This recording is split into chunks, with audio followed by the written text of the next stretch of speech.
haunted love bond. In a quiet village nestled deep within the woods, lived two sisters named Serin and Rika. Serin, the older sister, had always been fiercely protective of her younger sibling, Rika. Their bond was unbreakable, a connection that seemed to transcend time itself. As the years passed, their bond grew stronger.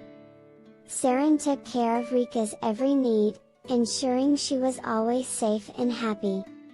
Rika, in turn, adored her sister, looking up to her as a role model and source of unwavering support. One fateful winter, a sickness swept through the village. The air grew frigid, and the people fell ill one by one. Desperate to protect Rika from the grasp of the disease, Serin locked their cottage's doors and barred the windows. They were trapped, but Serin was convinced this was the only way to keep Rika safe. Days turned into weeks, and the sisters' isolation deepened. Rika's laughter turned to whispers, and her once vibrant eyes dulled. Still, Serin held fast to her conviction, believing that her sacrifice was necessary to preserve the one thing she loved most in the world. One evening, as the sun dipped below the horizon, a soft knock echoed through the cottage. Serin's heart raced as she cautiously approached the door. When she swung it open, a shiver ran down her spine.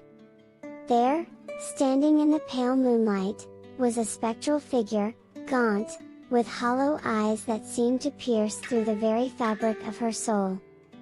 "Release her," the figure whispered, its voice a chilling gust of wind.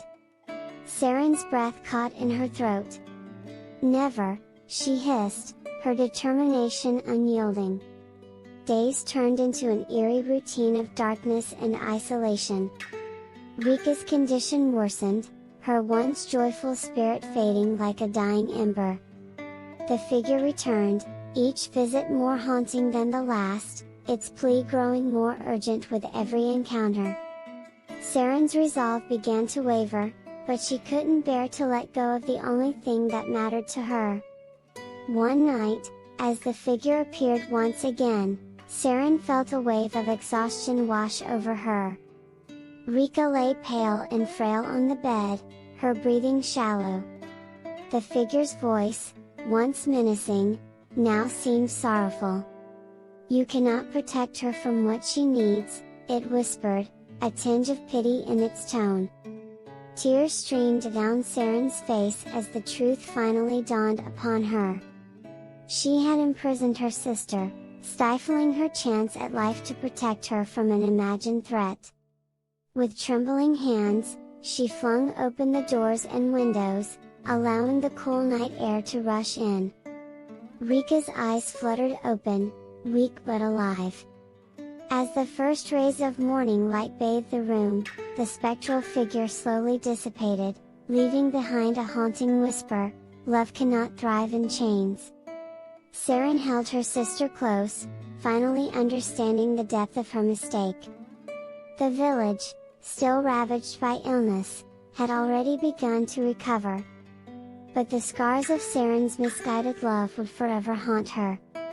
And as the sisters embraced in the warmth of newfound freedom, they both knew that some bonds are too precious to be suffocated, even by the most well-intentioned love.